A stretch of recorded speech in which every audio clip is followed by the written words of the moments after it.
매일 아침 일어나 나는 오늘 내가 원하는 건 뭐든 할 수 있어 라고 말할 수 있다고 상상해보라. 오직 부를 가진 사람만이 할 수 있는 말이다. 부가 우리에게 주는 최고의 선물이 바로 이런 것이다. 사람들은 더 행복해지기 위해 더 부자가 되려고 한다. 행복은 복잡한 주제다. 사람은 모두 제각각이기 때문이다. 그럼에도 행복의 공통분모가 하나 있다면 사람들은 자신의 삶을 마음대로 하고 싶어 한다는 사실이다. 원하는 것을 원할 때 원하는 사람과 원하는 만큼 오랫동안 할 수 있는 능력은 가치를 매길 수 없을 만큼 귀한 것이다. 이는 돈이 주는 가장 큰 배당금이다. 앵거스 캠벨은 미시건 대학교의 심리학자였다. 1910년생인 그가 연구를 하던 시기에는 심리학이 여러 가지 장애에 맞춰져 있었다. 우울증, 불안장애, 조현병 같은 것들 말이다. 그는 무엇이 사람들을 행복하게 하는지 알고 싶었다. 1981년에 출간된 그의 책 미국인의 행복감은 수많은 심리학자들이 생각하고 있는 것보다 사람들이 일반적으로 더 행복하다는 사실을 지적하며 시작한다. 그 중에도 분명히 더 행복한 사람들이 있었는데 그들을 소득으로도 지리적으로도 교육으로도 하나로 묶을 수가 없었다. 각각의 카테고리 속에는 만성적으로 불행한 사람이 너무나 많았기 때문이다. 행복의 가장 강력한 공통분모는 간단했다. 캠벨은 그것을 다음과 같이 요약했다. 우리가 고려해온 어떤 객관적인 생활 조건보다 내 삶을 내 뜻대로 살고 있다는 강력한 느낌이 행복이라는 긍정적 감정에는 더 믿을 만한 예측 변수였다. 월급보다도 집의 크기보다도 위신 있는 직업보다도 더 중요한 것이 있다. 원하는 것을 원할 때 원하는 사람과 함께 할 수 있다는 사실이야말로 사람을 행복하게 만드는 가장 뚜렷한 생활 양식상의 변수였다. 돈에 내지 않은 가장 큰 가치는 내 시간을 내 마음대로 쓸 수 있게 해준다는 점이다. 이는 절대 과장이 아니다. 돈이 있으면, 즉 아직 사용하지 않은 자산이 있으면 독립성과 자율성이 조금씩 쌓인다.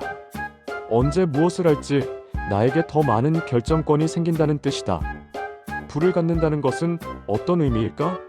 어느 정도의 부는 내가 아플 때 빈털터리가 되는 일 없이 며칠 일을 쉴 수 있다는 뜻이다. 지금 이게 가능하지 않은 사람에게는 큰 의미가 있는 일이다.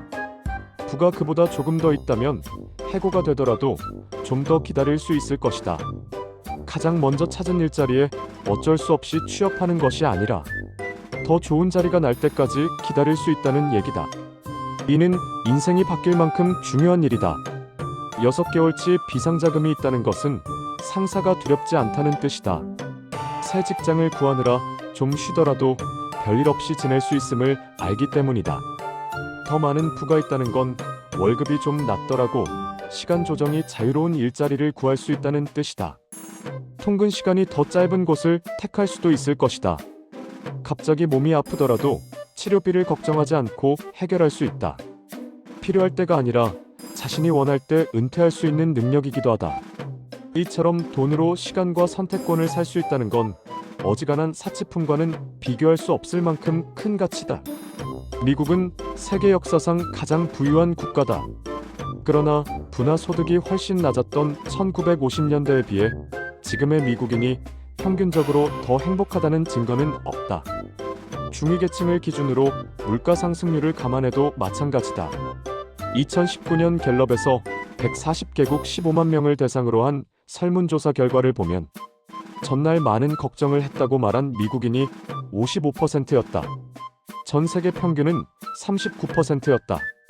55%의 미국인은 전날 많은 스트레스를 받았다고 했다. 나머지 전 세계는 35%가 그렇게 말했다. 이렇게 된 이유 중 일부는 우리가 많아진 부를 더 크고 더 좋은 물건을 사는데 쓰고 있기 때문이다. 그런데 이와 동시에 자신의 시간에 대한 통제권은 더 많이 포기하고 있다. 부는 많아졌지만 자유로운 시간은 줄었다. 기껏해야 둘은 서로 상쇄되어 버릴 것이다. 물가 상승률을 조정한 1955년 중위 가구 소득은 29,000달러였다. 2019년에는 62,000달러를 살짝 넘었다. 우리는 이 부를 이용해 1950년대 미국인들은 상상하지 못한 삶을 살고 있다. 미국의 중위 수준 주택은 1950년대 983평방피트에서 2018년 2436평방피트로 커졌다. 오늘날 미국의 평균적인 신축주택은 주거인 수보다 더 많은 수의 욕실을 갖추고 있다. 자동차는 더 빠르고 효율적으로 발전했고 TV는 더 저렴하고 선명해졌다. 그럼에도 지금 우리 삶은 그다지 나아진 것처럼 보이지 않는다. 이유는 직장과 관련이 있다. 존 디 록펠러는 역사상 가장 성공한 사업가 중 한 사람이다. 그는 또한 은둔자이기도 해서 많은 시간을 혼자 보냈다.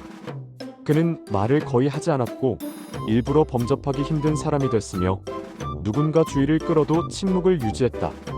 이따금 록펠러가 들러서 이야기를 듣곤 했던 어느 정유공장 노동자는 이렇게 말했다. 그분은 남들이 모두 떠들게 하고 본인은 뒤로 물러앉아 아무 말도 하지 않았어요. 회의 중에 왜 말씀이 없느냐고 물으면 록펠러는 종종 시 한 편을 암송했다. 현명한 늙은 부엉이가 떡갈나무에 살았습니다. 부엉이는 보는 게 많아질수록 말이 줄었습니다. 말이 줄어들수록 듣는 게 많아졌습니다. 우리 모두 그 현명한 늙은 새처럼 되면 안 될까요? 록펠러는 특이한 사람이었으나 평범한 우리가 고개를 끄덕일 만한 메시지를 남겼다. 록펠러의 업무는 유정을 파는 것도 기차에 화물을 싣는 것도 석유통을 옮기는 것도 아니었다. 그의 업무는 생각을 해서 좋은 의사결정을 내리는 것이었다.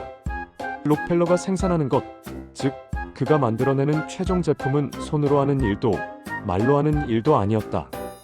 머리로 하는 일이었다. 그래서 시간과 에너지를 소비하는 것도 머릿속이었다. 종일 조용히 앉아있는 것이 남들에게는 자유시간이나 여가시간처럼 보였을지 몰라도 그는 문제를 찬찬히 곱씹으며 머릿속으로 끊임없이 일하고 있었다. 앞선 세대에 비하면 시간에 대한 통제권은 상대적으로 약화됐다. 하지만 앞서 본 것처럼 자신의 시간을 마음대로 쓰는 것은 행복에 큰 영향을 미친다. 사람들이 평균적으로 그 어느 때보다 부유해졌음에도 더 행복해졌다고 느끼지 않는다는 게 놀랍지는 않다. 그래서 우리는 어떻게 해야 할까? 해결하기 쉬운 문제는 아니다. 사람마다 경우가 다르기 때문이다. 가장 먼저 할 일은 일단 거의 모든 사람을 행복하게 만드는 것, 그리고 그렇지 않은 것을 인식하는 것부터다. 그들이 실제로 중요하게 생각한 것은 좋은 우정을 나누는 것, 개인의 안위보다 더 큰 뜻을 위한 일에 참여하는 것, 자녀와 좋은 시간을 보내는 것 등이었다. 팔레모는 자녀들은 당신의 돈을 원하는 게 아니라 당신을 원한다. 이 둘은 비교조차 할 수 없다. 특히 자녀들은 당신이 곁에 있기를 바란다. 라고 쓰고 있다. 모든 것을 다 겪어본 사람들이 주는 교훈을 새겨듣자. 내 시간을 내 뜻대로 쓸 수 있다는 것이 돈이 주는 가장 큰 배당금이다. 돈이 많다고 해서 행복한 것은 아니다. 하지만 행복을 위해 돈이 필요한 것은 사실이다.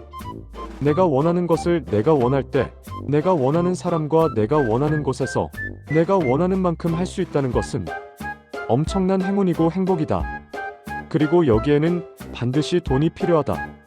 돈의 진짜 가치는 바로 여기에 있다. 모건 하우절의 돈의 심리학 중에서